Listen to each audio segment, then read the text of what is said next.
Hello. Welcome, bitches. How you doing? How's it going? How's your week been? Hope it's been all right. Hope you didn't get too sweaty. I know I did. Yes, particularly yesterday. It wasn't too bad all week, but yesterday it was pretty awful. I came home and I was like, I need to sit just in front of an air conditioner for an hour and do nothing. It's been hot as balls. And normally let's wear a hoodie and sweatpants every day, all day long, because I work inside. I'm in the house all the time. Yeah. And your AC can keep up in your house, so it's actually pretty chilly in your house. But here lately, it's been a whole lot of, I'm hot. I think I'm perimenopausal. Maybe. I've been thinking the same thing. I've been worried about it a little bit. But that could go on for forever. Yeah, that could go on for years. But I wake up drenched in sweat, and that's never been the case. Yeah. Because I'm always the type that stays cold, so I like burrito. I mean, we keep an air conditioner, we've got our window unit in the bedroom, and we keep it pretty chilly in there. And I woke up the other night and I was like, I am smothering. Yeah. It's awful. Well, what's crazy is that I will even do it when TJ's not home. So it's just me in the bed. Yeah. It's awful. Mm. And then I'm like, I feel bad because I'm so hot, but I got to get the cats off me. Yeah, the dogs have been sleeping in their kennels so that I don't overheat. Yeah. There was one night last week, I was freezing when I went to bed. Mm. And so I had shorts on, but I threw a hoodie on. And about 3 hours later, I woke up drenched in sweat. So I took it off and I was like, I still feel like I'm about to smother. Yeah. It's awful. Yeah. So y'all remember that Tyler Childers review I did last week? Oh gosh. Yeah. I have updates on a couple, just quick. This won't be 15, 20 minutes, whatever. So Eating Big Time, it's definitely Eat the Rich vibes. That's what I've picked up. Okay. EBT makes sense. I didn't realize that his band was named the Food Stamps. So that makes sense. Yeah. I think it's somewhere in the recesses and the rafters up in there. I knew that, but I had forgotten. Anyway, that was that. Down Under is definitely about drugs. The Australia song, definitely about drugs. I was like, I fear I was taking this one a little too literally. One of the comments was because I did post that TikTok, and it has over 10K views on it now. She's viral. I mean, I wouldn't go that far, but what? Hold on. It's got. Did Tyler respond to it? No. Oh, that's fine. But let me find the one comment. So, and also, so in Eating Big Time, the Beyonce references, his wife is a Beyonce fan. Okay. I was like, okay, that makes sense, yeah. Especially in the context that it's said in. Yeah. But it's a nod and not a diss. Right. It's right. I didn't think it. Yeah, I thought it would be it's like a hey girl, hey girl, I see you. Yeah. But it's included in the context that it is because his wife is a huge Beyonce fan. But one of the comments, there's 82 comments on this video now. The only write-up on the album I fully trust at this point, honestly. I was my God. Good analysis, awesome review. Where was the one? Somebody called me bruh. I'm looking for it. Oh shit. Bro, kudos to you. This is the first post I've seen where somebody broke down these songs as well as they should be. And I was like, oh my God. Anyway, I had to just that made me really happy. That was really exciting. See, it was as well received because I was like, I genuinely wrote it as if only people that follow me are really going to see it. Right. I listened to that Eating. Oh, I'm sorry, I forgot that was a music box. It's okay. I listened to the Eating Big Time song and immediately made the EBT connection. But, my brain was more along the lines of, get the people who need help. But, exactly. I've never eat better than when I was on food stamps. Yeah. We got the good shit. Yeah. Because I could afford it. Right. But, you know. Yeah. Would I go back on food stamps if I could qualify for it? Yeah. I think that not to, get too far into it, but like, I think it is like a good system to have in place for people who need it. And of course, there will be people who take advantage of it. And we want to curtail that as much as we can. It's going to happen. Right. But I would rather my tax dollars feed children than not feed children. Am I mad that people that have food stamps are buying seafood? And, lobster tail, things like that. See, I think that that's just like a mismanagement of, money. Am I mad about it? No, treat yourself. Yeah. But then, also, please make sure that you've got the necessities. Don't be using that money all on this fancy shit. Yeah. When you still ain't got no milk or bread. Right. You need that milk, bread, and eggs. Or, your kids don't have lunches. Right. Or whatever. No, the schools be feeding them kids lunches. Or I mean, if it's just if you prefer to pack your kids lunch, or you just don't qualify. I mean, I guess if you qualify for food stamps, you do qualify for free lunch. I pack my kids lunches, and it's infuriating. I'm going to let you know because I would like to give my kids a variety. Yeah, but when I say, "What do y'all want in your lunch boxes this next week?" Mm-hmm. It's always the same shit. Yeah. Easton wants grape Uncrustables and chips. The hazelnut ones are really good. I'm not a huge... I like them, but it's I like them. I'm not a huge fan. I also still like to eat them when they're still a little bit frozen. You can't have these, but they're delightful. The raspberry peanut butter and jelly ones. That does sound good. Delicious. I'm not big on Uncrustables, though. Easton loves them. Gemma always wants me to get the single serving Buttig lunch meat packets. Mm-hmm. And she just eats, I pack her bread, but she eats the meat out of it. And she might eat the bread. I got a feeling it gets thrown away every day. Yeah. And chips, and I'll pack them a few little snacks, maybe a banana or some peanut butter crackers or something. Easton also likes yogurt. He was really upset with me when we went to Walmart the other day. I was like, what do you want for lunches? And he gives me this list of stuff. I'm like, cool. I got what he wanted. We get home. I go to pack his lunch of all the things I can pack the night before, the stuff that's not refrigerated. And then he's like, I want that cup yogurt. He likes Go-Gurts. And he likes the Danimal drinkable yogurts. Yeah. And that's what he was talking about, the cup yogurts, the Danimals. Mm-hmm. And I was like, bro, we don't have any of those. He's like, what? I like those in my lunch. I'm like, you didn't say a word about it. That wasn't on your list. You didn't say a word about it. Maddie has recently found tamales on the go, or tamales to go, walking tamales. Yes, that's what it was. It's like a pouch with tamales in them. Mm-hmm. And she says they're delightful. I'm not a tamale gal. So I love it, the shitty canned tamales. That was foul. I got some for her one night, and I tried it, and I thought I was going to throw up. They're not good. They're awful. But they're so good. They're not. There's nothing good about it. So good. Maddie loved it.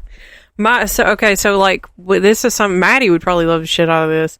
So, Granny P would make the Frito bakes, and she would put a layer of those tamales on the bottom, and then do the canned Hormel chili, and then do cheese and Fritos on top. It's so good. I might could get it that way, because then I've got other things to mess with that texture. It's the texture of it that bothers me. Oh, I get it, yeah. It's very, soft and, pate-like. It's gooey. It's gross. I like it. So, but I might could do that. Am I going to go out of my way to fix that on a night that TJ's not home? Absolutely. No, because you're going to make something that you really want to have that he won't eat. No, that's not the case, because something I really want to have is something that the two smaller ones are going to eat. Maddie's going to eat whatever I put in front of her, and she's going to pretend to like it even if she doesn't. Yeah. But the other two, they're going to refuse to eat. Easton just looks at it.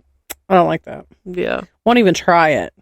The kid lives off of chicken nuggets and peanut butter and jellies and hot dogs. I mean, as a fed is best. However, will not eat a fried hot dog. And that, to me, is a poor man's delicacy. Yeah. I love a fried hot dog. That's so good. I made one for lunch the other day, and he looked at me like, I also what is like that? them thrown in the air fryer. I've never tried that. It's pretty good.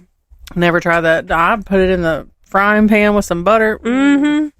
So good. Hell yeah, brother. Anyway. But anyway, so what was I saying? Oh, Down Under was definitely about drugs. I really don't know what Tomcat and a Dandy is about. I guess I misconstrued it because there were several people who were like, I did not think that song was about fucking. I did not. And I'm just like, I went and re-listened to it and I was like, maybe it's not. I mean, it kind of sounds like it might be. I was like, somebody was like, I think that song's about his grandpa. And I was like, I don't know. I don't know what that song's about. So, like, The gummy kicked in at that point. I don't get, maybe, I don't, because even, like, before, I was like, is this song about fucking? Like, is that what this song is about? But I don't know. That's one that I'm, like, the jury's still out on. I don't hate that song, but it's not, like, it's not in the faves of the rotation. Right. But it is what it is. But Dirty Yacht Trill is my favorite off the whole album. It's my favorite. I now follow Dirty Yacht Trill on TikTok. He's pretty awesome. He does seem really cool. Yeah. So, like, last time I was like, I don't know who this man is, but I didn't realize this was a real person. Right. So, anyway, that's the update on that.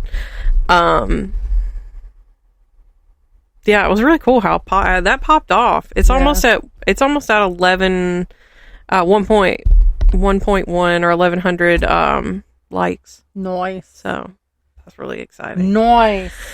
And then I've been procrastinating a crash out for a couple days. We're still sat in this other room, the original room, the OG. And can I play devil's advocate? If I bump into that pile of, and it's nobody's fault. It's things happen. It's construction. It's subject to change. It's just, I'm a Virgo and I have ADHD and this is my literal hell. Can I play devil's advocate? You can. You asked for this. Oh, I did. I definitely did. Last night when you were having a come apart about it, I was like, I better not say it. I didn't. When I planned this, there was no electrical. Yeah. So, like, that was thrown into the project by not me. Because I was like, 3 outlets, let's go. Yeah. But it just made sense to update it. So it was like, it was not like, it's going off of the plan that I had in my head that I didn't tell nobody about. and so that's like, that's, you know, and it's something, what I think the biggest issue is like, yes, the guy's busy. I realize he has a business. It's the unreliableness of it. That's like the vibes, that, you know, it's something that's going to take him less than an hour and I've been waiting a month on. I was telling TJ about it. He was like, I'd be finding somebody else. I don't think I hadn't thought about it. But I'm just like, who else am I going to find that's going to do it for, you know, the price that we're getting it for? Because we are paying for it, but we're just not paying like his like contractor price, right? Because it's somebody we know and like we can also do shirts for him. Right. And stuff like that. So it's, you know, it is what it is. And I'm trying my best to exude patience. But my patience has never been there. Right. I've never had a sense of patience. And, no, you have not. That's accurate. And I keep dreaming about the end result, which makes it far worse. Like, I described it last night as my own personal ADHD hell, because my fire is fueled. I'm ready to like mud and like get, you know, actually be able to get my hands dirty and do my aspect. And I'm jazzed up to do it. I'm excited to do it, but I'm being prevented from doing it. So it's like, if anybody who has ADHD, medicated or unmedicated, like, you understand how awful this is. Like, I'm so motivated, and I lack motivation in most things, but I'm so motivated to get this room done and looking nice so we can move on to other aspects of the home that desperately need, the upgrade. And it's like, I could have had this done a month ago. I could have had this done already, but I can't. And I don't want to lose that fire that's, to get it done, but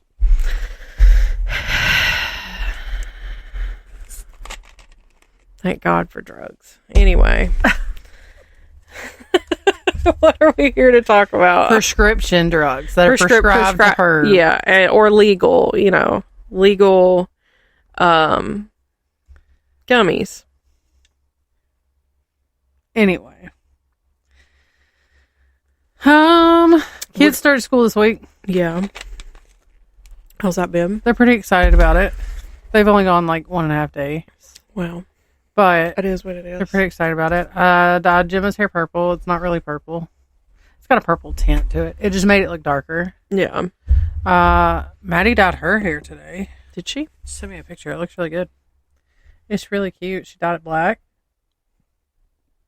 I'll show you a picture. Okay. You guys can't see it. Oh, it does look cute. Also, I took Bowser for his first outdoor adventure. Aww. Is he not the cutest? Cute. Bowser's my bearded dragon. Look at him.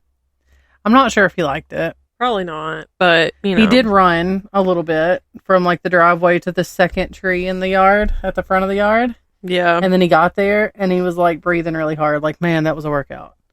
But I'm not sure. I'm not sure if he liked it or not, but he went in his enclosure, and I think he took a nap afterwards. So if we could just get him used to being in his harness and doing stuff like that, then I might be able to take him places sometimes. Yeah. So, which I think would be fun.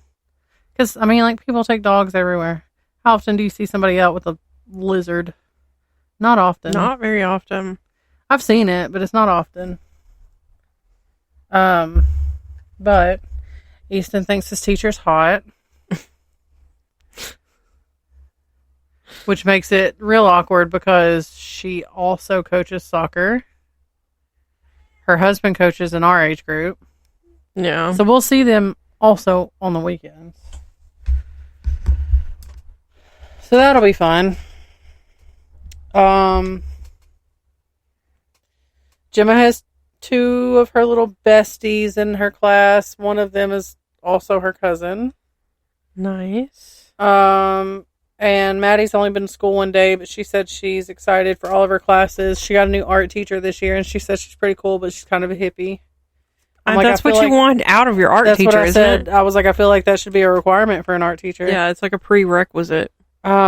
We found out that one of the little towns that we stopped at in Colorado is a hippie town, and literally everyone says that. Yeah. I get it. There was a lot of dispensaries, and Trump is not my president signs. I'm gonna live there. It was a pretty cool place. If I was ever gonna move, they had a really, really, really cool crystal shop there. We went in there. Oh, yeah. Oh man, it was massive quantities of crystals, and they were gorgeous. Nice. Yeah, if I was gonna move somewhere, it would be somewhere like that in Colorado, or a hippie place, or Oregon, or Oregon. I would love to live in Oregon. Ready for that. I would love to get. It's just gorgeous. I don't guess I've ever paid attention. It's just gorgeous. And then or New England. New Englandy. I feel like the ghosts there would. There's definitely a theme there.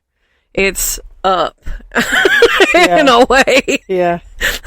It's too cold. I'm fine with that.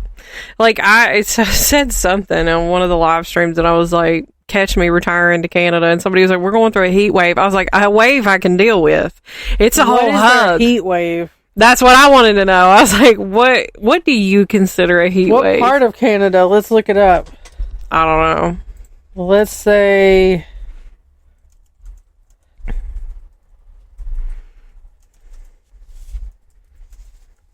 Because I guarantee it's not a wet hot. That's what I can't stand. Bro, okay. Depending on their humidity factors, okay? Yeah. Like if You're I had looking to at guess, like the highest. Are these in Celsius? Surely not. What? Some of these places are cold. Like really cold. Yeah. They only get summer for like a month, and that's about it. Oh no, like I'm talking like 20s. Oh, where did that? I don't want to look at Venezuela. Like I said, Canada, yo. So like Calgary's 22 degrees right now. That's got to be Celsius. It's gotta be. That's got to be Celsius. Because like 30s is like in the high, mid to high 80s, I want to say. So they were like in the 70 to 80 range, somewhere in there. I keep clicking on Toronto and it's taking me to Venezuela. What is going on, AccuWeather? Well, like when I did a Google search, it shows Brampton's 91, so I would assume that would be Fahrenheit. Yeah, that's probably Fahrenheit. But then when it's I click probably on that the link, area. It's probably the area. Canadian weather. Let's look at it. Okay. These are Celsius. Can I switch it to... Okay, so...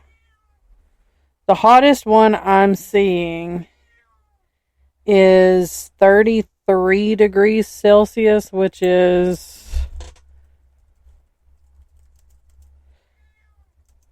I want to say that's in the 80s.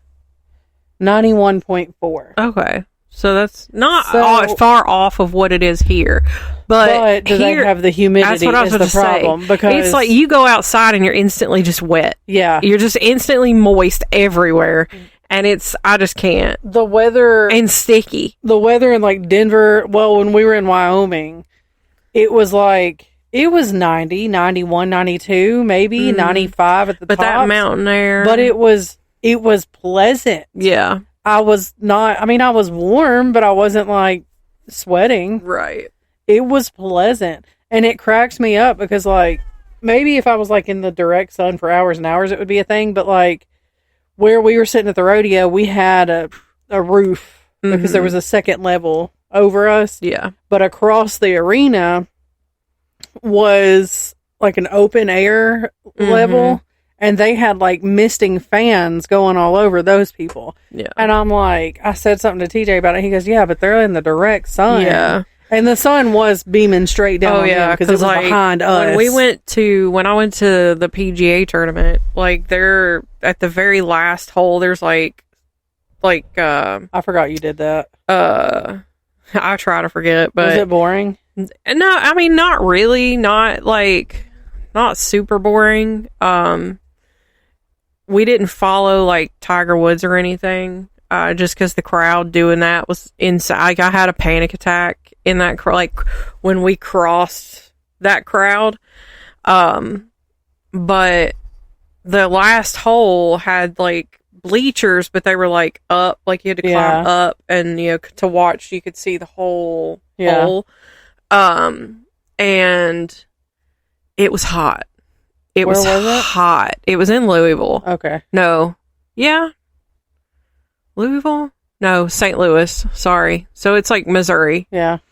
But there was no like misting fans. There was no like coverage at all. It was so miserably hot. Wow. Speaking of Missouri. Yeah. We're here to give you some spooky stories. You know what's legal in Missouri?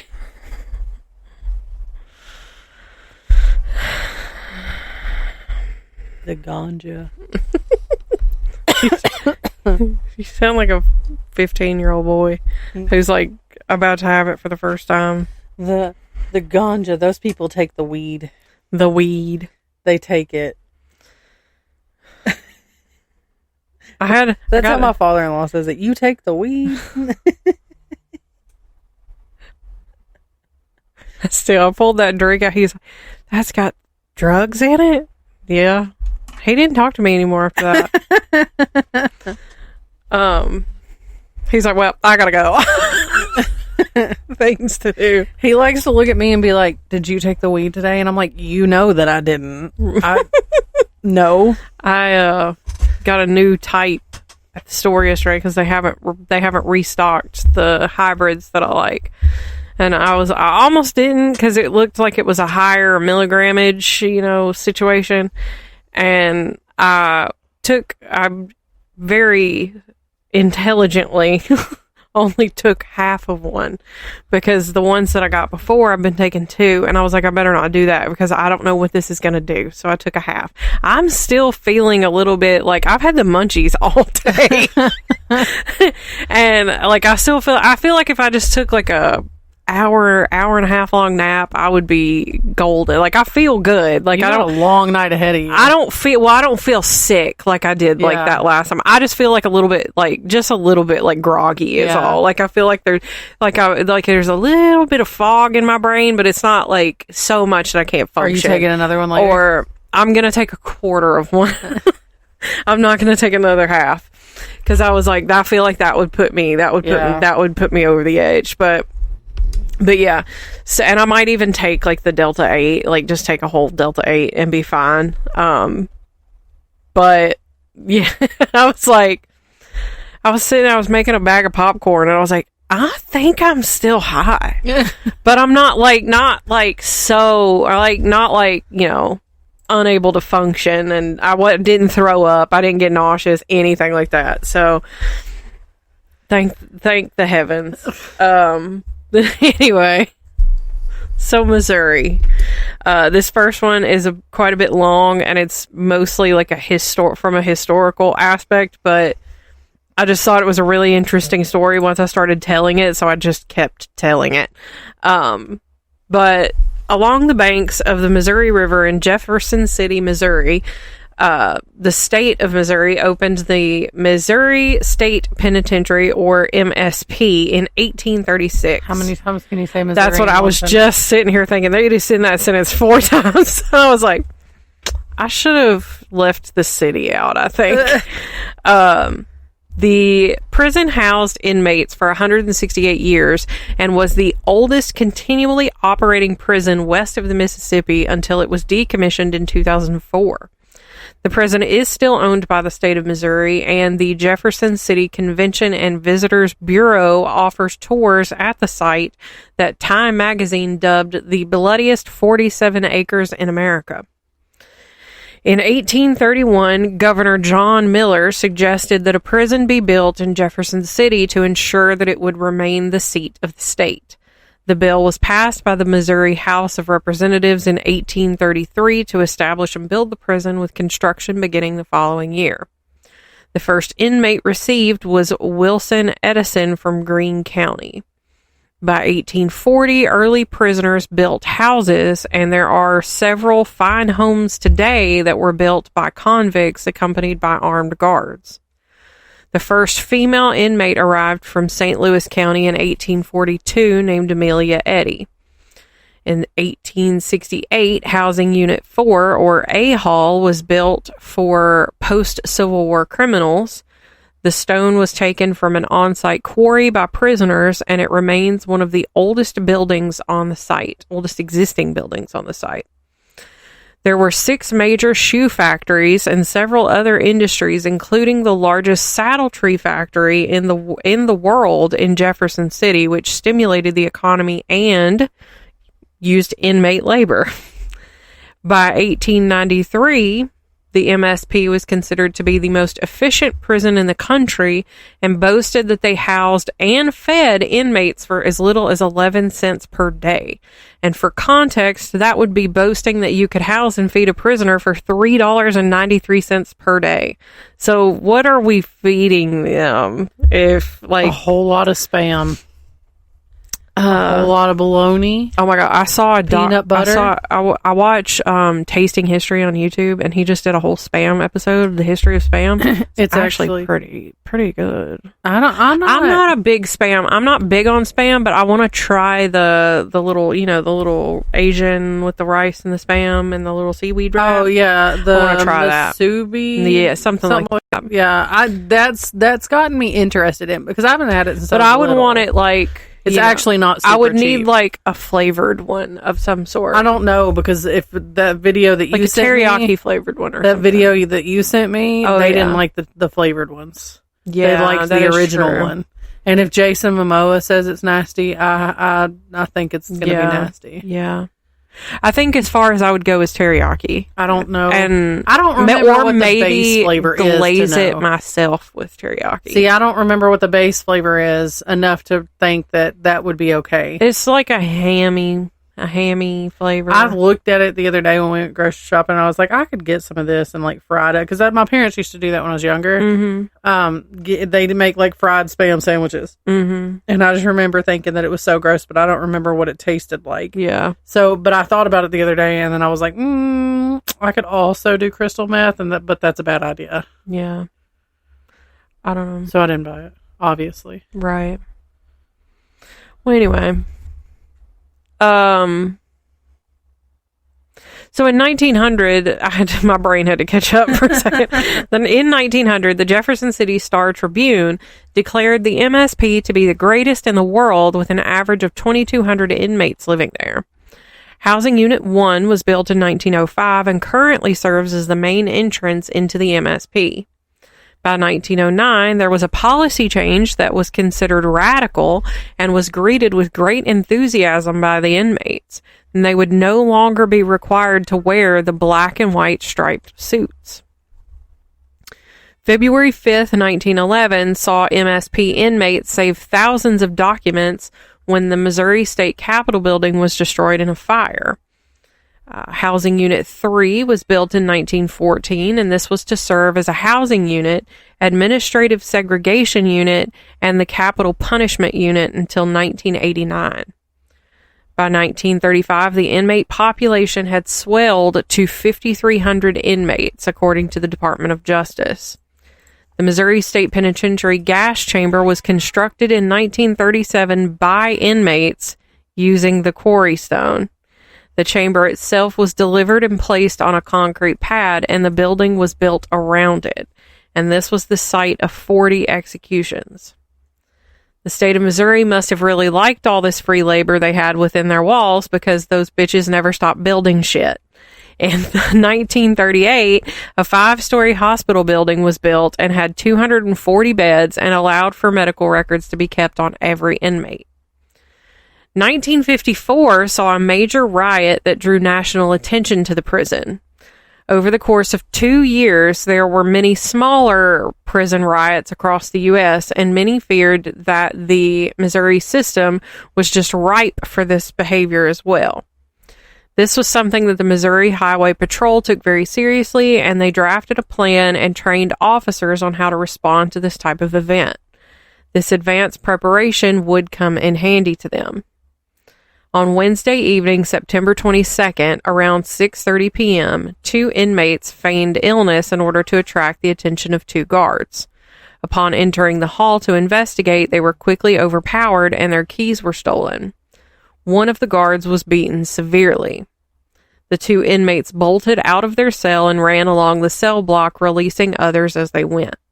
It wasn't long before a large group of inmates were just running loose around the compound and emptying out other cell blocks as they went.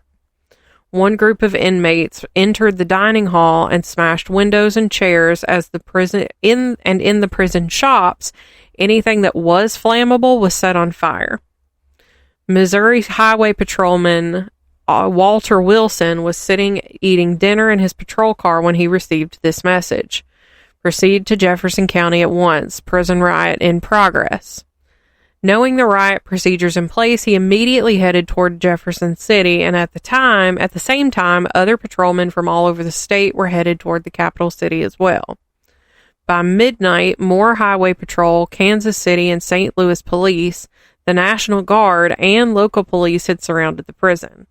Inside the prison, several hundred inmates were running, shouting, and throwing bricks and hunks of concrete at the deputy warden's office.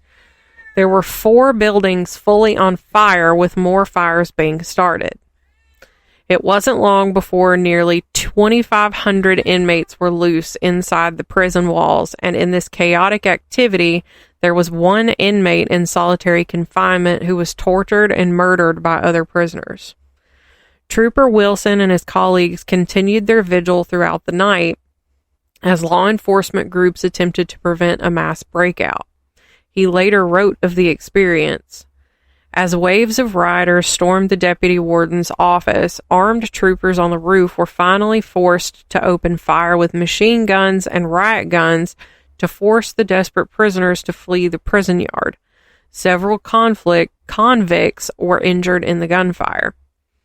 With the confrontation of such firepower, the inmates were forced back and most scattered to take cover wherever they could find it. Officers regained control and flushed out the smaller groups of men and subdued a group of ringleaders. There were another 300 prisoners barricaded in B and C cell blocks, cornered but not ready to back down. Law enforcement retreated while a meeting in the warden's office was held to determine how to best handle the situation. The members of the press who were there were told that no attempts would be made to secure the cell blocks that night. Several officials, including Governor Phil Donnelly, Lieutenant Governor James Blair, Director of Penal Institutions Thomas Whitecotton, Warden Ralph Edison, and the Highway Patrol Superintendent Hugh Wagner had been at the site nearly since it began and had grown weary. They announced that all troopers would meet at 7 the next morning and they would be provided instruction on how to enter the building. But it was still a sleepless night for the law enforcement teams. The following morning, 245 troopers attended the meeting. 18 men were chosen to lead the way into the cell blocks, and Trooper Wilson was one of those 18.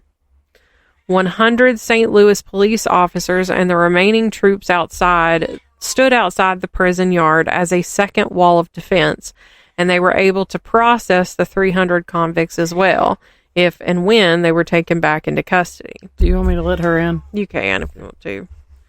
Wilson wrote, "It was a tense moment and anything could happen. I'm a little scared. We were heavily armed with riot guns and submachine guns as we entered the massive building.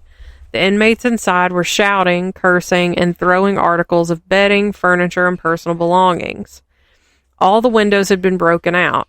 As we entered the door, we were greeted by flying debris. A 50-pound cake of ice pushed from a tier above barely missed my head. As we plunged through the hallway, wading in 4 inches of water, I noticed to my left that the water in one of the cells, in front of one cell, was crimson red. Red with the blood of one of the wounded convicts who had been stabbed earlier by a fellow inmate. Over the loudspeaker, the convicts were ordered to get into the nearest cell and be quiet or they would be shot. One inmate ignored the order, leering and shouting. Without hesitation, one of the troopers raised his weapon and shot the troublemaker dead. At that, an eerie silence fell in the huge building. The convicts retreated into the nearest cells as instructed, and the troopers slammed shut and locked the doors behind them. Up to 9 prisoners were crammed into the tiny cells. When all were safely locked away, an all-clear whistle sounded. Then, one cell at a time, the men were strip-searched, taken out into the yard, and processed by the waiting officers. They were returned to their proper cells. It took until mid-afternoon to finish the job. When the dust had settled on the riot, a total of 4 inmates had been killed, 50 injured, and 1 attempted suicide, and a total of 4 officers had been injured. The smoldering remains of several buildings and other damage resulted in an estimated $5 million in damages, and not one prisoner succeeded in escaping. All that, and nobody even got out. Right. No one made breakfast for the prisoners the next day, and instead they remained in their locked cells, and sandwiches were handed out. handed out. The evening meal, typically served at 4:30, was served instead at 3 o'clock. Small groups of convicts with hands clasped behind their heads were marched to the dining hall, and 85 troopers stood by with weapons to prevent further violence. It was later found that the majority of the black inmates had not even participated in the riot and had remained in their cells throughout, and a school teacher at the prison credited 2 of his convicted students with saving his life during the uprising. The day following the riot, Governor Donnelly ordered a massive search of the entire prison. 100 St. Louis policemen joined prison guards as they searched every nook and cranny of the giant prison for knives, homemade weapons, and other contraband. This search unveiled an arsenal of weapons, including sledgehammers, axe handles, screwdrivers, scissors, files, and pieces of heavy machinery that had been filed down to sharp, deadly points. The next day, the governor grimly toured the ruined areas of the prison and, upon emerging, announced that convening a special legislative session would most likely not be necessary, and felt the repairs could be made with already on-hand funds. Meanwhile, prisoners had been complaining to the press about how one of the major causes of the riot was because of their dissatisfaction with the newly appointed parole board. 3 members had been appointed just weeks prior to the riot, and all 3 were former Highway Patrol members. The inmates said that these former cops, as they referred to them, would not be impartial when the time for parole consideration came, and during a press conference held the Monday after the riot, a reporter asked the governor if he planned any changes to the parole board due to the complaints, and he said, "No, sir, I'm not going to let a bunch of convicts tell me what to do." And then I called him a fucker. And I said, anyways. Noteworthy inmates include Katie Richards O'Hare, who would later go on to champion prison reform after her time here.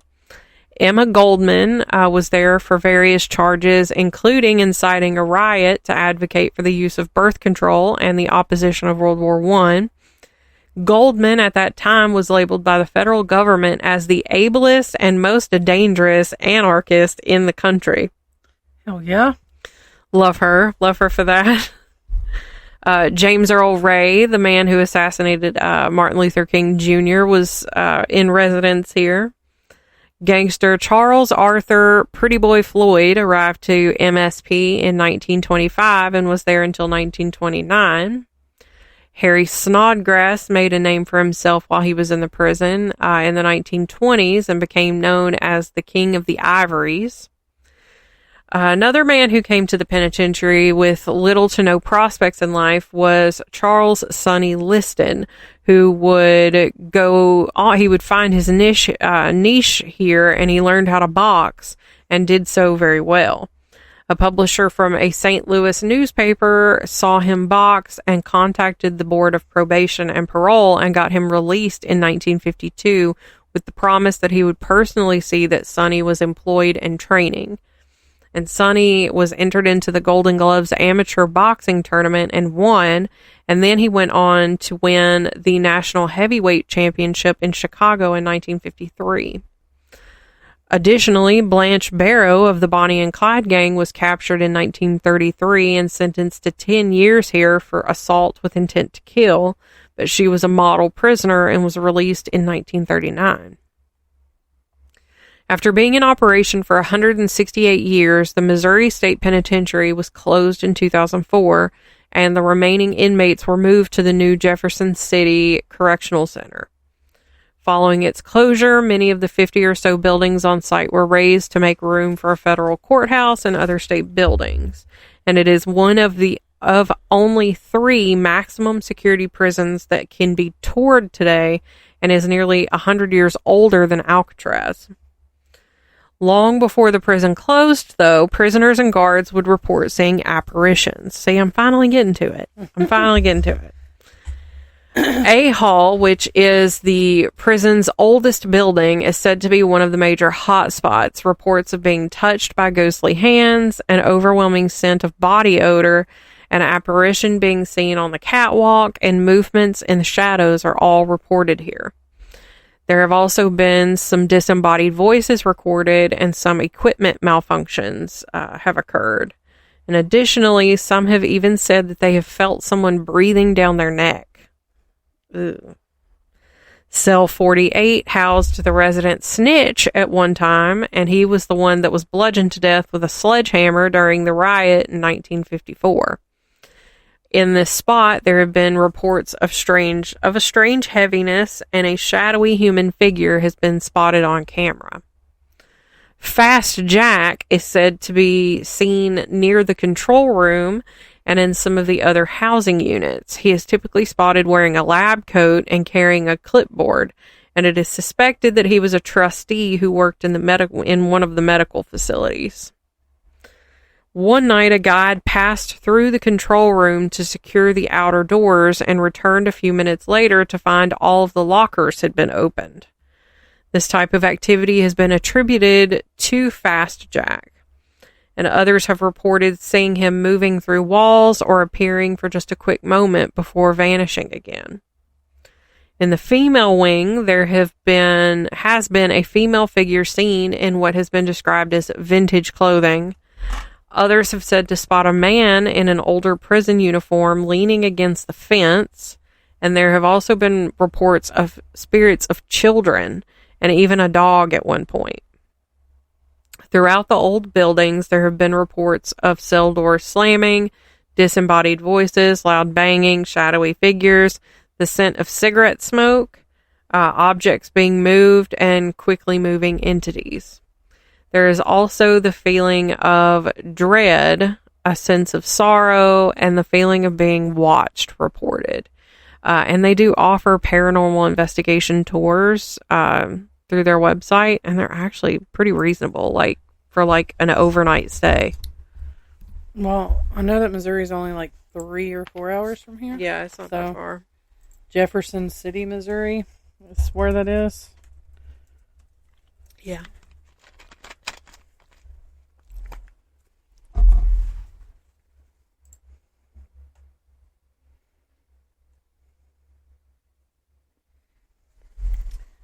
That may be a little bit further than what we're looking at, because it looks like the flight there is 7.5 hours. Oh. Doesn't seem right. No. Let me look.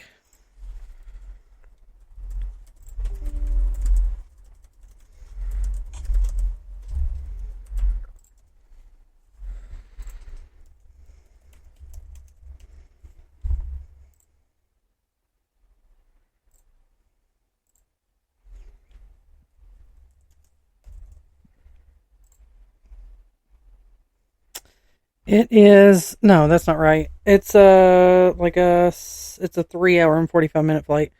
It's a 6.5 hour drive. So maybe, just maybe, a little bit longer of a drive than I really want to take. That's flying distance, my dear. What? 6.5 hour drive. That's flying distance, my dear. No. It's a 3.5 hour flight. Absolutely not. If I have to be in a car more than 4 hours, it's a problem. Who said you're invited? This is where we need a visual aspect to this, so they could see the look you just got. That is not that. No, that is nothing. I've never been stuck in a car with you for that long. Okay, and that is not that long. Anyway, moving right on along, I'm going to hit you with some laws, some weird laws in the state of Missouri. Bathtubs cannot have legs that resemble animal paws in Kansas City. One of the strange laws specific to Kansas City area may cause problems for consumers who wish to purchase or use bathtubs with 4 feet designed to resemble animal claws or paws. Kansas City statutes actually prohibit the installation of bathtubs with clawed feet that resemble animal paws, although it's not certain why this became a law. One theory is that it may have been implemented to prevent the use of real animal paws when manufacturing clawfoot bathtubs. So then we have, most locals are aware that any form of sex work is illegal, including brothels, but the so-called brothel law has been in circulation around the state for generations. In fact, get this. Mm-hmm. This is where I was like, what? In fact, many colleges and universities have opted against having school-funded Greek housing for sororities in an attempt to protect themselves from that law. Essentially, the law states that any dwelling that houses 4 or more unrelated females is considered a brothel, making it fall under the category of illegal sex work. Oh. This certainly makes it more difficult for young women looking for roommates in times of skyrocketing rental costs. Yeah. That is kind of messed up. If you have a beer with your dinner and throw it out and ask your underage child to take out the trash, could be a problem. In an unenforced law, it is illegal for children under the age of 21 to take out household trash that contains even 1 bottle of alcohol, even if it is empty. This situation falls under illegal possession of alcohol and could bring serious consequences, but is luckily not the biggest worry of law enforcement. However, just be careful. Give your kids the night off from trash duty, and everybody can avoid CPS stuff. Yeah. That's kind of wild. Right. University City, Missouri, Ordinance Code Section 215.2330 restricts yard sales and garage sales in a resident's front yard. The backyard. Or in front of the front building line. Further, this section deems it unlawful for any person to have a yard sale or garage sale more than 2 days per calendar year. So if you want to have a yard sale, head to the backyard, light the grill, and invite the neighbors over as many days per calendar year as you want. So your yard sale just needs to be in your backyard. Yeah, that's weird. This one cracks me up. In an 1821 Missouri revenue law, single men aged 21 and older had to pay $1 in taxes annually to stimulate the establishment of families. Look at that. In essence, this law's focus was to grow the Missouri population and collect revenue from a group who, on average, were more likely to be landowners and have access to more wealth. Luckily, this tax is no longer enforced and was never adjusted for inflation, since $1 in 1821 is now about $23. Yeah. So, all you single men, if we have any out there listening. In Missouri. Speaking of, this reminds me. Well, you know a single man or something? No. Ew. But I saw a thing the other day, and I don't know how true it is because I don't believe anything anymore because AI is everywhere. I don't believe nothing. So, according to what I saw, our fearless leader has established that if you've been in a relationship for more than 5 years, you're now legally married. And I mean, I was like, I could see this being true. That's just common law marriage. Well, I could see this as being true, but then it went on to say people are starting to notice because people are randomly starting to get marriage certificates in the mail. And I'm like, how do you know? That's not a thing. So, that can't be because the government doesn't know if somebody's just dating and has been dating for 5 years. And they want their money. What are they doing? Facebook stalking people? Yeah. And no, they want their money for your marriage license. Right. Like, they're not just going to send you a marriage license. They're going to want their $100. So, are y'all common law at this point? I mean, we would be, but Tennessee doesn't have common law marriage. Oh, this is true. So. This is true. And it would also depend on, like, the year, how many years it would be, too. Because, like, some states, it's, like, 10 years. Okay, I'll read, like, 2 more. Okay. If you're one of the few people still having milk delivered, which I think would be awesome because I'm so sick of buying a gallon of milk every 2 weeks or 1 week, really, because my milk goes bad so fast. Yeah. Make sure that your milkman knows that it's unlawful to run. This weird law may come from the worry that glass bottles tend to break when jostled or to keep them from dropping. But if you have any worry your milkman is running to get your milk, maybe just hit the grocery store and keep him from running to get a ticket. And then this next one. In St. Louis City, it is illegal for an on-duty firefighter to rescue a woman who is nude or wearing a nightgown. In order to be rescued, she must be fully clothed. Luckily, this is not enforced, and society has grown to understand that even those who are nude or undressed deserve to be rescued from fires. Yeah. So don't take this advice, or don't do that. If there's a fire, just get the hell out of there. Yeah. But can you imagine, like, an apartment building, and you live, like, in the middle, and the apartment building's on fire, and you're just in your 90s. You're just trying to get out of there, and you freaking out, and, like, you got to go back into your burning room to get clothes, or you're not going to get rescued. That's crazy. I'd be sleeping with a bra on. I wouldn't be. As somebody that used to be terrified of your house burning down. Yeah, well, I'm still terrified. Well, but yet left a wax burner burning whenever you left. I don't even have those anymore. It made me too paranoid. You left it burning when you left. Like, y'all were gone for a week. That's what caused the paranoia. I called you. Because I don't think it's that big of a deal in general, but now it's a problem. I could not believe it. I walked in and I was like, this is on. I was like, I can't believe she left this burning. I called her. I said, you left this going. For somebody that's terrified the house. It's just a lamp. Anyway. It's not open flame. No, but it still could get really hot. That's the point. Like, really hot. Like, hot enough to strike a fire. But I also, too, like, was afraid it was going to, like, explode on the cats. So, they had to go.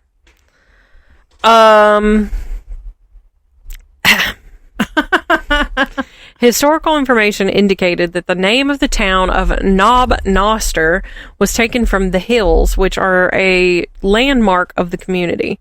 Knob, meaning hills, and Noster, deriving from the word hour, together creating our knob, or Knob Noster.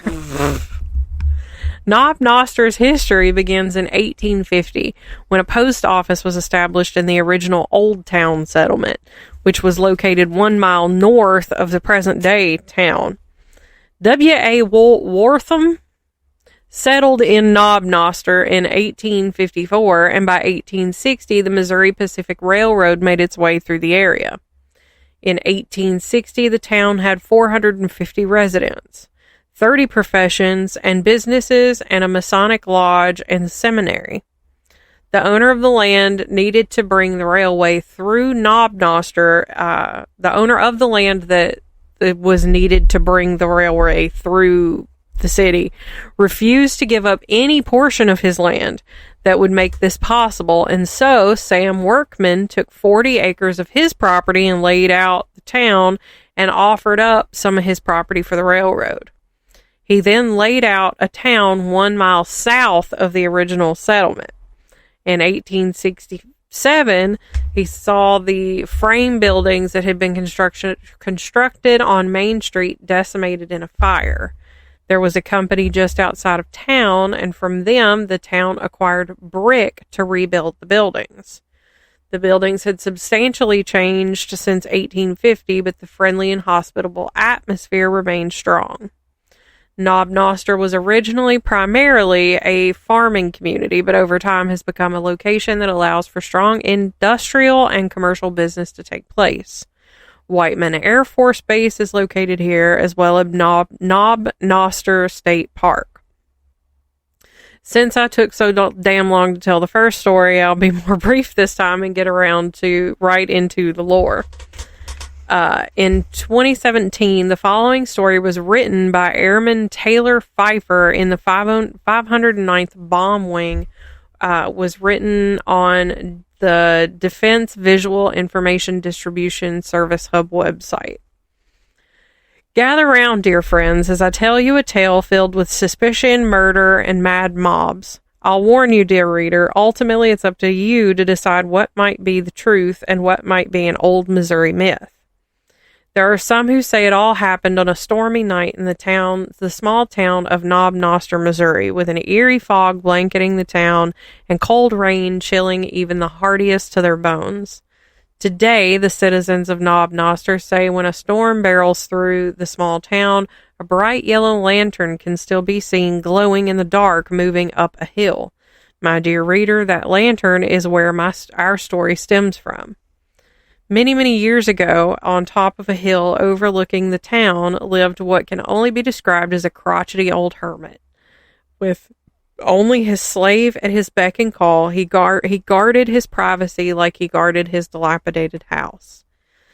The mean old hermit made his slave do everything for him, from cooking to cleaning, all so he could avoid the townspeople of Knob Noster. So you must remember, dear reader, that at this time in the world, slaves were treated poorly, but despite this, the townsfolk grew fond of the slave. Slowly, they began to welcome the sight of him as he went about his chores for his reclusive master. Then one day, nothing. The slave had vanished, and in his place, the townsfolk were faced with the hermit as he purchased the things he needed. The hermit treated everyone with disdain, and none too quick, I tell you. The townspeople began vicious rumors that the old hermit had murdered his slave, and his next victim could be any one of them. They refused to die by the hermit's hands, and with a righteous vengeance in their hearts and pitchforks in hand, they stormed the hill, demanding the old man tell them where the slave was. Their threats did little to the old man's hardened heart, and he brushed them away with the flick of his hand. Several days passed after the slave's mysterious disappearance until one night the eerie fog engulfed the town. Lanterns were lit as the rain pelted the homely shutters. As legend goes, during the storm, a citizen of Knob Noster was desperately trying to get home when he saw a bright lantern atop the hill. Straining his eyes to see who carried such a bright lantern, and before he could make out the culprit, lightning struck and thunder nearly burst his eardrums. The man couldn't tell which was worse, the flash of the lightning or the blood-curdling scream lingering in the air after the thunder rolled past. A blood-curdling scream, you ask? According to the story, the day after the storm finished drenching the town of Knob Noster, the old hermit's body was found on the exact same hill in the exact same spot where the lightning struck. His face was frozen in complete and total fear. Now it's up to you to decide if the story of the old hermit who died on the hill and still haunts the town is true or a tall tale. But I can tell you this, the next time a storm rolls through Knob Noster and there's a lantern moving with nobody holding it, it won't be my scream you hear.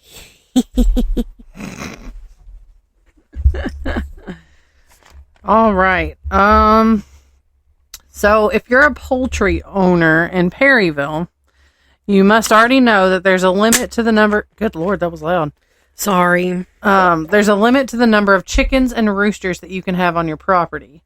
Born from a wish to keep noise nuisance complaints low, there can only be 20 chickens, one of which may be a rooster, on one property of at least 20 acres per Perryville, Missouri Municipal Code Section 6.16.020.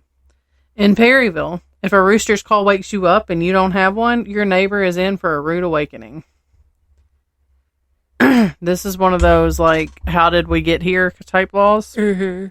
While this may seem like a law out of a cartoon, Missouri actually has a law prohibiting people from driving with an uncaged bear in their vehicle. I mean, this law likely stems from the need to regulate exotic animals and prevent dangerous situations on the road. Given that Missouri has a diverse range of wildlife, this law may have been implemented to protect both people and animals.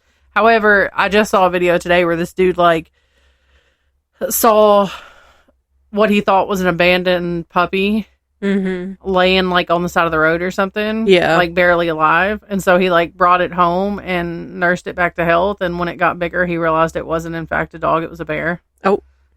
It was really cute, though. In many states, it's a traffic violation to honk your car horn except when necessary to warn other drivers of a hazard or imminent danger to avoid a car accident. University City takes it one step further. If you're planning on borrowing a friend's car in University City, you might want to think twice before honking the horn. It's one of the weirdest laws in the city that prohibits anyone other than the vehicle owner from honking the car's horn. It may have been intended to prevent people from annoying others or causing public nuisance, but it's really not enforced. Maddie be going to jail. She done honked my horn rolling down my driveway the other day from the passenger seat. She was being a nuisance that day. Really and honestly, we were messing with each other the whole way home from Walmart. We were doing that whole, you know what's big? She's like, what? And I was like, y'all forehead. And then I was like, you know what's big? And they were like, what? And I was like, Easton's ears. And he goes, just because I can hear you really well doesn't mean I have big ears. And then Maddie pulled the, you know what's big? Yo, witch nose. Rude. Gemma, you know what's big? The freckle on the end of Maddie's nose, just because she knows that Maddie is kind of self-conscious about it. Aww. Gemma cuts deep. Gemma cuts deep. Anyway. It's no surprise that Missouri has laws prohibiting the sale of alcohol to intoxicated individuals and driving under the influence, but the state also restricts the sale of cap guns to those under the influence. Honestly. Cap guns. It's probably just, just in case. You never know. Right, well. It may have been created to prevent rowdy behavior, as cap guns could cause a disturbance when used irresponsibly. Though cap guns aren't as popular today, this law remains a quirky example of Missouri's efforts to maintain public order. Like, what's the appropriate way to use a cap gun? It's literally just there to make noise. And to, pretend to shoot people. It's the most annoying, one of the most annoying toys a kid can have. In these day and age, I can understand why people aren't buying them for their kids. Right. And that's probably, honestly, a solid parenting choice. It's also a not very solid aunt or uncle choice to buy your niece or nephew one just to be an asshole. Yeah. I'm just saying. I don't know that I've ever done anything like that, have I? No. I do stickers and stuff. Yeah. Stickers, glitter. Crafts. Slime. You took her to McKay and she got a whole thing of slime. She said, "Oh, this is slime. I'm not supposed to have this. We'll just pretend we didn't see it." Mom bought her a pottery wheel the other day. Lord. Anyway. In Columbia, Missouri, minors are technically not allowed to purchase lighters without a parent's consent. This law is likely intended to prevent young people from accessing items that could be dangerous or misused. Yeah. While this rule might sound outdated, it's the reminder of the city's efforts to keep certain items out of children's hands. You gotta be 18 to buy a lighter here. Oh, do you? Mm-hmm. If you live in the town of Blythe, Missouri, and you've been hoarding hair dye, you might be breaking the law. Blythe has a unique regulation that limits the amount of hair dye that a person can store at home. It's probably enacted to prevent people from using hair dye for purposes other than its intended use. Although it's not enforced, it's one of many weird and strange laws that still does exist on the books. What would you be using it for? Preventing people from doing, being an unlicensed cosmetologist in their kitchen. Maybe. But what would you, it says, for purposes other I don't know what else you'd be use. using it for. I don't know what else you'd be using it for. But, I could see it, being as a means of preventing. At some point, somebody had to have been, running a hair salon out of their home illegally. Right. And it, has ruined it for everybody else who wants to try and do that. I'm going to read one more. Or even cut down on in-home salons. Because, a lot of women used to, anyway, would have it, in their basement or whatever. Yeah. Their salon. So we've seen this one in other states. There's a state law prohibiting the sale of new or used motor vehicles on Sundays. You can, however, buy and sell recreational vehicles, mobile homes, and car parts on Sundays. Many states have laws on the books restricting these car sales on Sundays. Blue laws or Sunday laws were originally passed to restrict activities on Sundays to enforce the observance of Christian religious beliefs. I'm honestly TikTok? still surprised that now liquor stores can sell liquor here on Sundays. Did I send you that TikTok? Probably. I don't know. Where it was talking about where the person was like, "There's a war on Christianity." Oh yeah. Tell me how. That's still, I've heard that. Not recently, but I mean, in my lifetime, there's a war on Christianity. How? When more than half of the population of this country follows your beliefs. Right. There's a war on every other religion It's here. because there's other people that don't like it. Because it's not 100% and don't here. Agree with it. And there are people who think that it's bad and they inherently think that they're good even. And I would say that there are a good portion of, people who identify as Christian or practice their life or live their life in that way that are inherently good. Right. And they're not out here being D-bags and like trying to make everybody live the way they do. And I think that that's wonderful. But there's also a vast majority who are using it to control people. Yeah. And we've said, and I feel like this is necessary. We've said it before.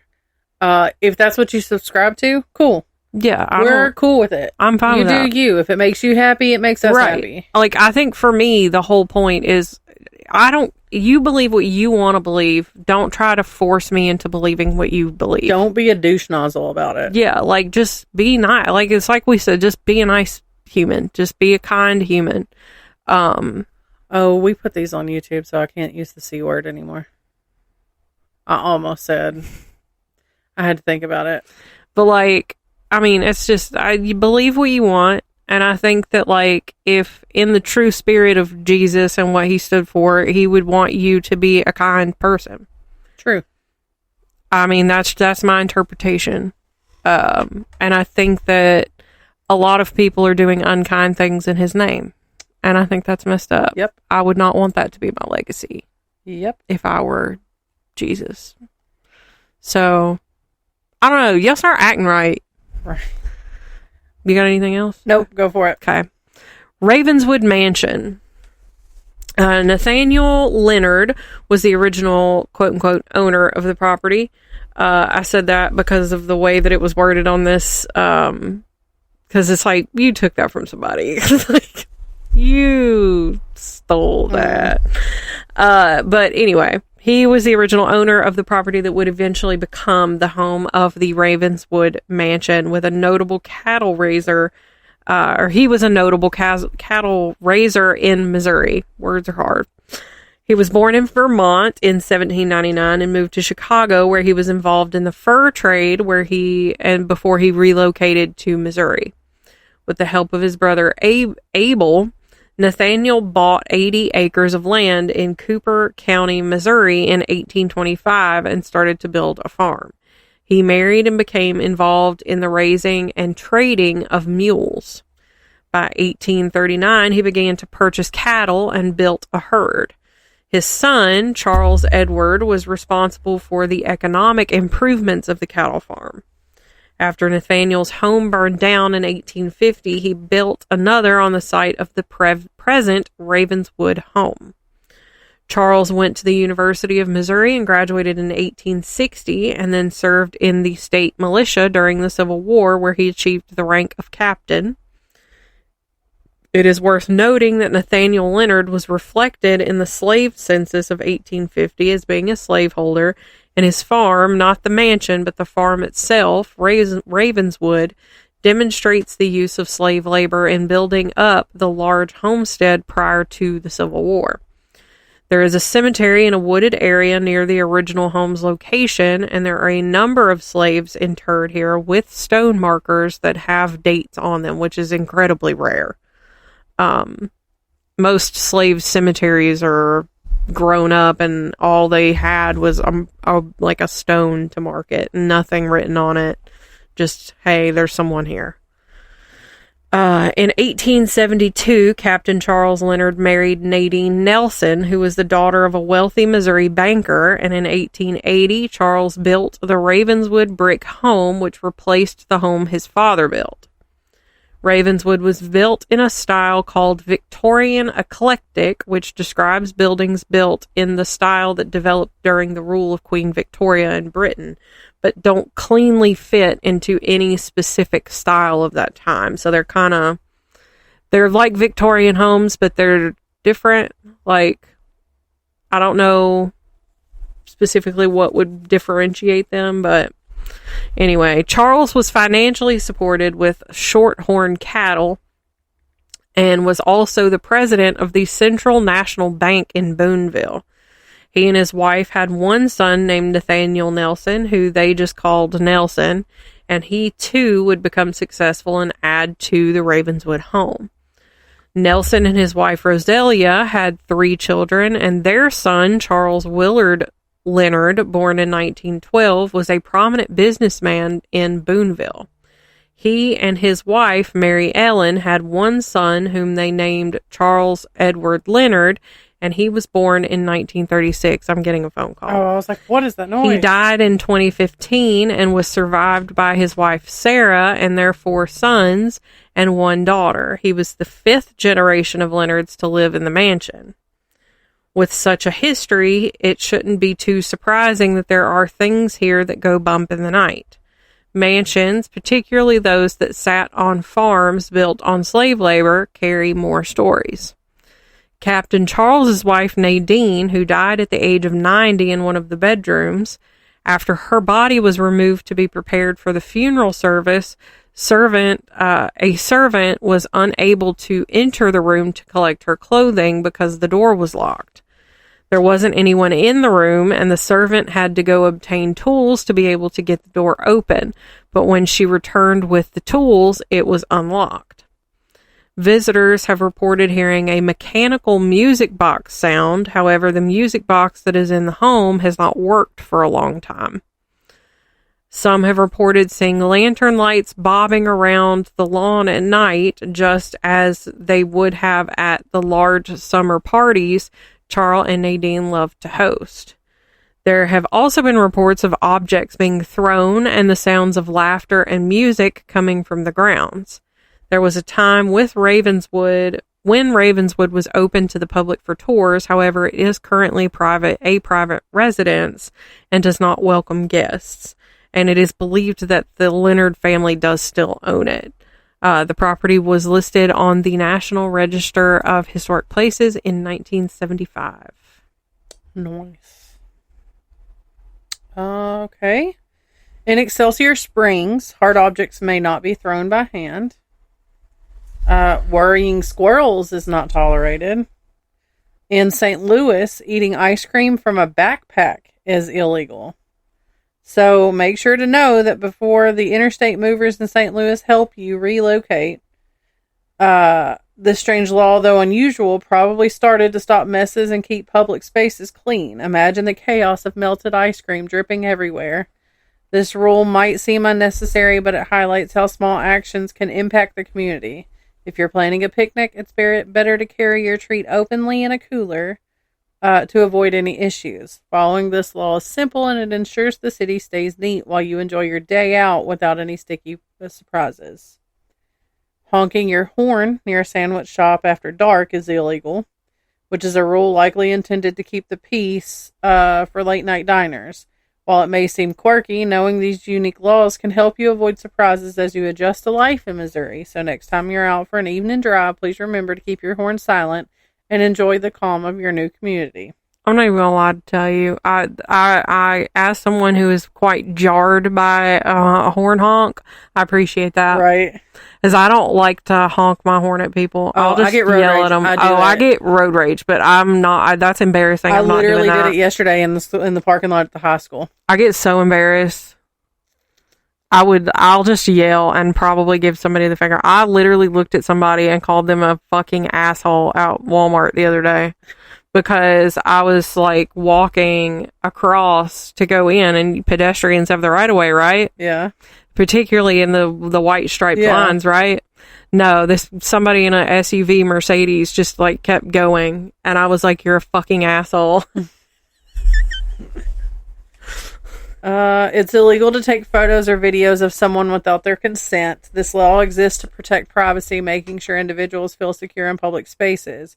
If you fly drones, always be mindful of who's around and what you're recording. Ask for permission before capturing footage is not only courteous, but also necessary to follow the law. For drone enthusiasts, respecting these boundaries ensures both enjoyable and lawful flying.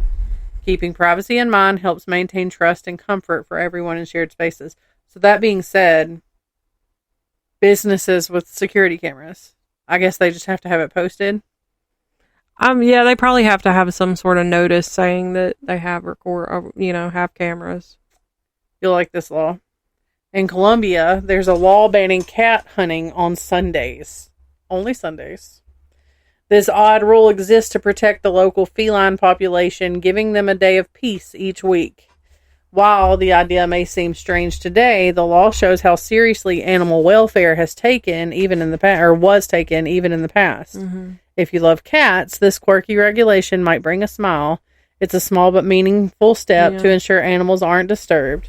This rule reminds us that even simple laws can have a positive impact on protecting pets and wildlife in the community. In Jefferson City, men with mustaches are not allowed to kiss women.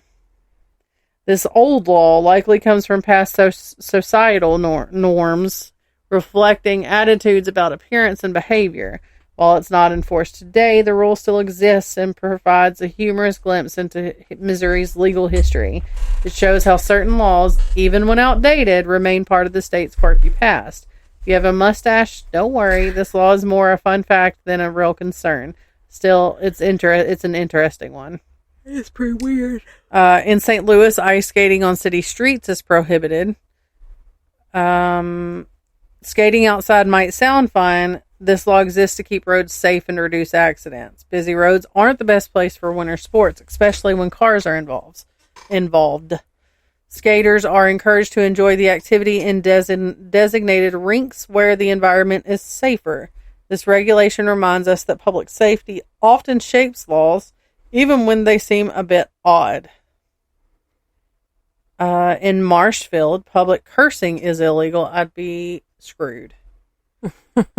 This law, though rarely enforced, encourages civility and respectful interactions in public spaces. It highlights the town's focus on maintaining a peaceful atmosphere, whether in parks or downtown areas. If you visit Marshfield, it's a good idea to mind your language, as this rule promotes a polite and considerate environment for everyone. While you may find it outdated, the law reflects values that aim to keep the community friendly. I can see that. Yeah. I can get that. Because, like, people too often, like, it's like, yeah, sure, like, I've got a filthy mouth. I know. But, like, I also have, like, an awareness of time and place. Right. Like, you know, I think if I'm at a park or something where there's, like, kids, like, yeah, I know kids say, you know, worse shit. I don't care. I just feel like it's, like, it's just a bit more respectful to be at least mindful of it. Like, sure, you're going to slip up. Anybody who's got a filthy mouth does. But, you know, I don't think that's a bad thing. I feel like it does kind of like, it feels a little Pleasantville. Right. It's giving Pleasantville. But overall, I think it's fine. Right. I think it's okay. You can't walk an elephant down the street in St. Louis. That's illegal. It emphasizes the importance of animal control and public safety.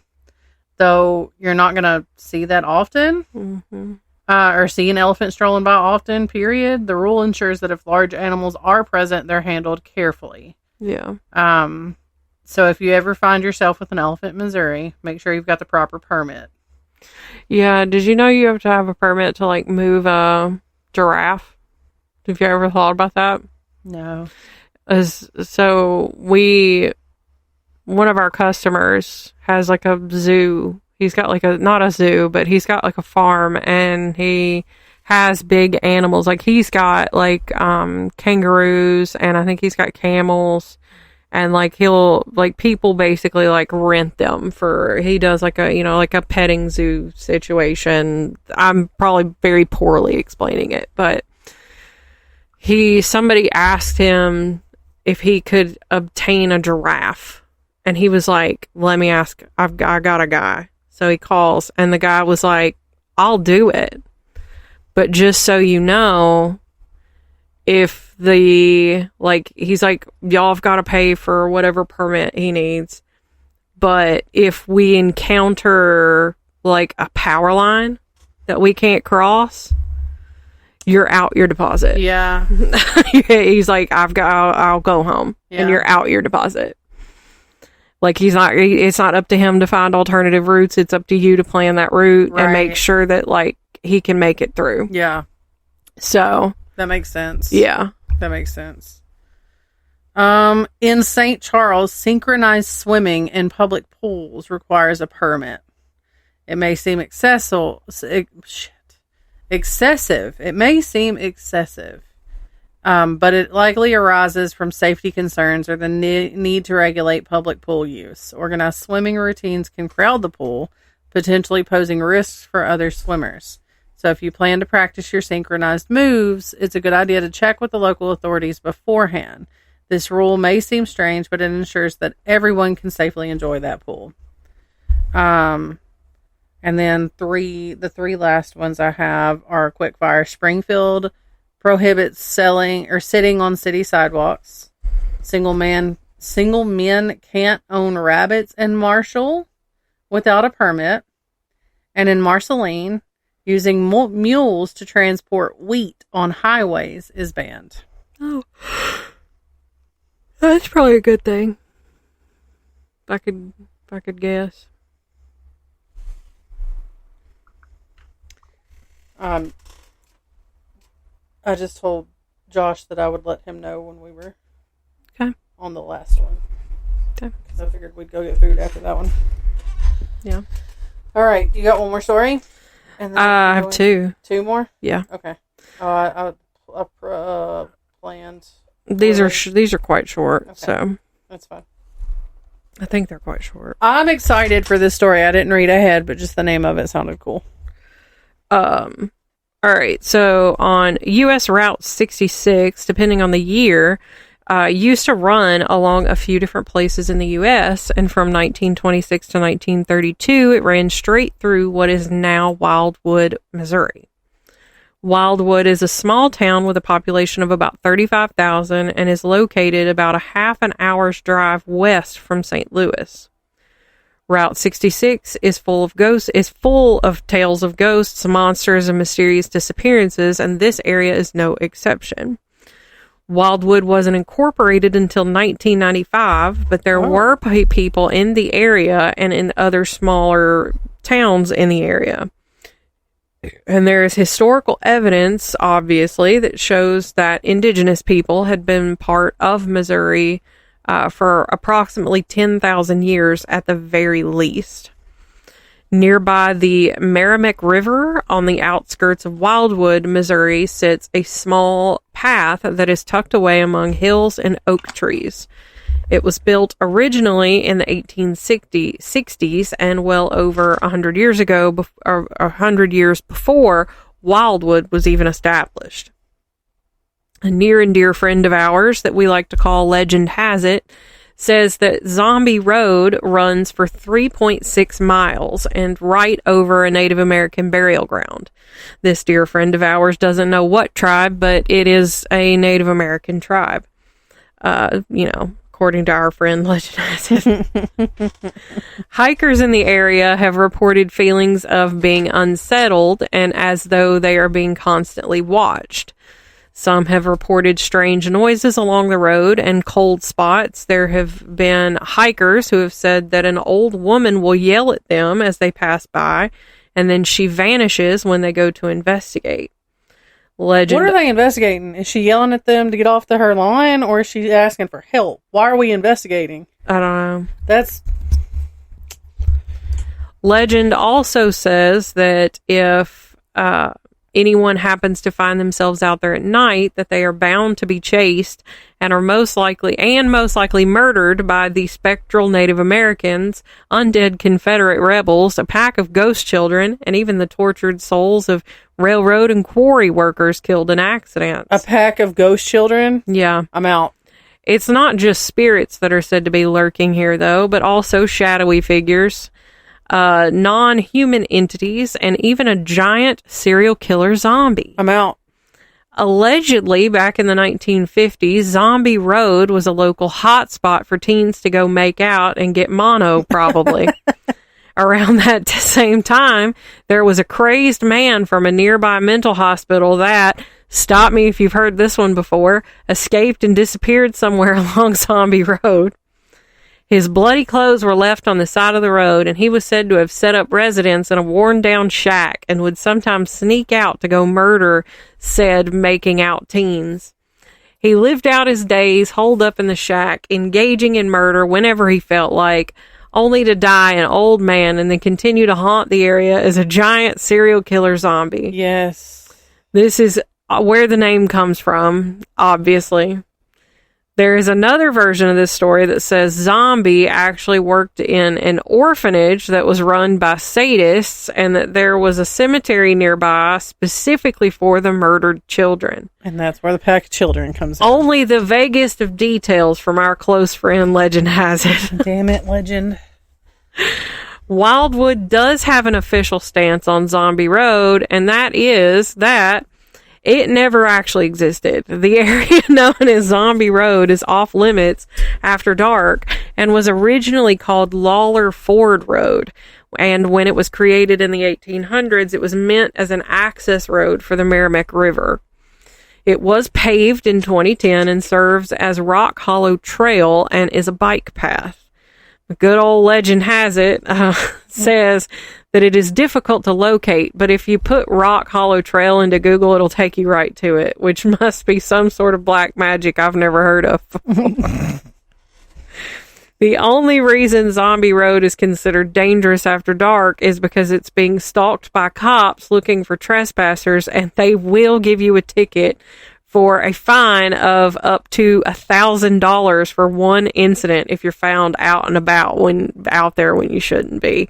So basically the whole story was malarkey. I love it when I'm like in the depths of the story and I'm like, it's not even true. Right. Which is sadly leads me to our last story. Do you want to do that one or do you want me to do my inventions? You can do inventions. Okay. So I have some inventions, things that came about from the state of Missouri. Pancake mix happened in St. Joseph in 1889. The original company was called Aunt Jemima Milling Company, but known today as Pearl Milling Company. Most people believe that ice cream cone was invented in Missouri at the 1904 World's Fair. William Lear, the inventor of the Learjet and the 8-track player before that, was born in Missouri. If you're watching an LCD or liquid crystal display TV, you owe that technology to Missouri-born inventor James Ferguson. He received heavy TVs. Right. He received more than 125 LCD related patents. The fire escape suspenders help save firefighters' lives, keeping them upright while battling a fire and preventing their pants from falling down, even when they're heavy. George C. Hale, who was from Missouri, is credited with that invention. And then my last bit of inventions, the multi-plane camera. Walt Disney, who was from Marceline, was responsible for many technological advances in movie making, but the multi-plane camera is one that he actually invented. It's a series of cameras that allowed animation to give depth to film through several layers of drawings. Autopilot technology. It says Windsor Charles's Stark Draper is known as one of the smartest men to ever live. He is responsible for so many inventions that it's impossible to list. But one thing that he did invent was the stabilizing gyroscope. Most don't know what that is, but it has dozens of military applications, including the guidance system for missiles that becomes the basis for today's autopilot systems on planes. Monster trucks. It all started with Bigfoot in the 1970s. Bob Chandler was the brainchild behind the jacked-up Ford F-250 4x4 at the Midwest four-wheel drive in Ferguson. Magnetic disc drives were invented by William Goddard, who was from St. Joseph. The Eames chair. It was hailed as a revolution for the high-end furniture market. Charles and Ray Eames from St. Louis came up with the design of this and numerous other chairs along with other architectural designs. Bed springs were the brainchild of J.P. Leggett of Carthage in 1883. This invention allowed people to sleep better after a hard day of work. Did it, though? No. Did it, though? Because they memory foam is so much better. Right. Coax cables. Well, I say that, but like I think a hybrid mattress is pretty good. Coax cables were invented of a Baden man by the name of Lloyd Espenscheid, who he invented the coax cable for AT&T Bell telephone in 1929. It made long distance telephone service possible by making it possible to carry thousands of simultaneous calls on circuits. The diving bell was one of many inventions by James Ede. This allowed him and his crews to pick up valuables at the bottom of the Mississippi River. He is also the first person to use steel in a bridge when he built the Eads Bridge across the Mississippi River in St. Louis. I already said the track tape player was also, and I kind of mentioned it earlier with Bill Lear. Mm-hmm. It was invented in, I think, 1964. So there's that. TJ tried to tell me that something was invented there that has to do with like what he deals with at work. I was gonna say, what is he dealing? No. I don't know. So it had something to do with Hunter Engineering Company. And I got to looking at it and I was like, oh, it was the alignment. Or the tire balancer situation or whatever. But I was like, I don't think that's true, because the more I looked in it, he says that it is. But when I looked into it, I did not see that Hunter was responsible for doing that. Oh. So, anyway, that's all I got. So go ahead with your last one. All right. So believed to be the oldest surviving, still in use theater, one of the oldest surviving, still in use theaters west of the Allegheny Mountains, Thespian Hall, since in Boonville, Missouri. I probably did not say that name right. Is that what you were looking up?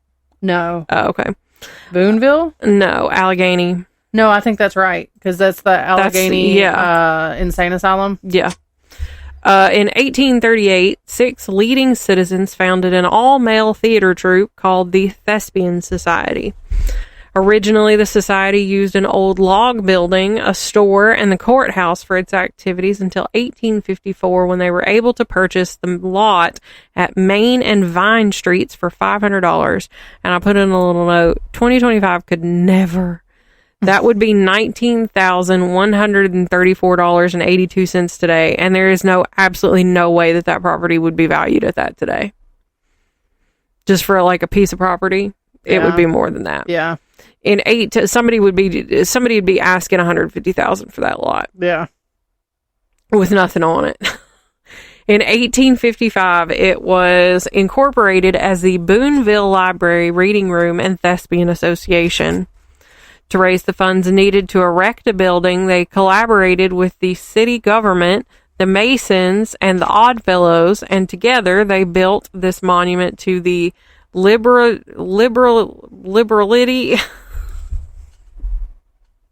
What the fuck is wrong with me? I lost where you were at because I stopped it erected. And good taste of the citizens of Boonville in the Greek Revival style. Thespian Hall opened to the public with a grand ball on July 3rd, 1857. City offices and lodges occupied the second story. During the Civil War, both the Union and the Confederacy used the hall as barracks, horse stables, and a hospital at various times during the war. Your thing didn't go off. It's not as loud as it was, as it was getting on my nerves. Once the Thespian Society disbanded, the hall was passed into the hands of one of the original incorporators, Colonel Joseph Lafayette Stevens, and among those that leaded the hall were Is that right? I don't know what I don't know. I have no idea. Anyway, led at the hall were a skating rink operator and the German Turn and Gesang Verein Society for their plays, music, and athletic events. In April of 1901, there were mumblings of demolishing the aging building, but the Stevens family announced that they would add a modern stage house and remodel the interior with J.L. Howard of St. Louis as the architect. On October 5th, 1901, the hall reopened as Stevens Opera House with a new sloping floor and a horseshoe balcony. In about 1912, the owners added accommodations to permit moving pictures to be accompanied by live piano music, but vaudeville and plays still used the stage. It was renamed the Lyric Theater in 1915 and was fitted for talkies. In 1936, Fox proposed the hall be replaced with a modern movie theater, but historian Charles Van Ravensway, that sounds like such a good name. Like right. Van Ravensway is such a good villain's last name. He rallied concern among locals to mount a statewide preservation campaign. One of the first efforts of its kind in Missouri, Bertha J. Hitch of the Hannah Cole chapter of DAR, chaired the Preservation Committee, and in 1969 the hall was listed on the National Register of Historic Places. In May of 1975, the Friends of Historic Boonville received the theater as a gift from the Kemper Foundation of Kansas City. The ghost stories online are very few. I really don't even know why this was on the list that I found, but the general consensus seems to be that this place is haunted. There was an investigation, transcripts or notes that I was able to find and from 2020, and it turned up almost nothing. The only source that said this place was haunted was the one that listed it in the first place, and it says that there's a spirit connected with Thespian Hall that has been dubbed Mrs. X. She is said to have been captured in photos, and it is described as having gray hair, a white-collared shirt, and a dark-colored skirt. She carries a purse, and her face is usually blurred. The first known photo of her was taken by an opera singer's family who was performing at the theater that night. They say they were able to identify her as their grandmother who had passed away and loved the opera. She must have liked the show so much because ever since then, she has been spotted frequently in the audience during rehearsals. It's said that it isn't just Mrs. X hanging around, as there have been other unexplained incidents ranging from ragtime music playing and wig stands that will turn and face themselves towards the mirrors when no one is in the room. Ew. Like I said, there are very few articles about this place being haunted, specifically about it being haunted, and I wasn't really able to find anything to substantiate any of that about Mrs. X or anything like that. So that one ended on a bummer. I was gonna do a sixth one or just totally pick something different, but I think it's also important that that we make sure that y'all don't fall prey to supposedly haunted places. If it's something, especially if it's something that's hyped up and it's they charge money to go there.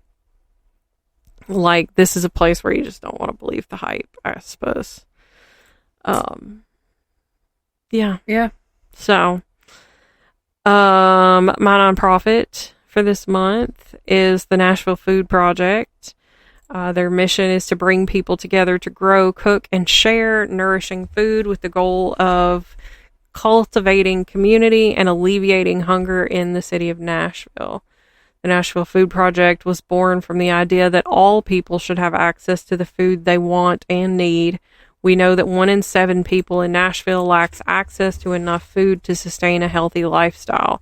But we also know that more than 40% of all the food in our city goes to waste. Solutions to hunger take much more than simple handouts. Poverty, unemployment, low wages, and escalating housing costs all contribute to the challenges that the most vulnerable residents of the city face. And I'll put a link to that in the episode notes. And until then, you can follow us on Instagram, Facebook, YouTube, TikTok. Email us at watersweird @gmail.com. Woo. Okay, bye. Bye.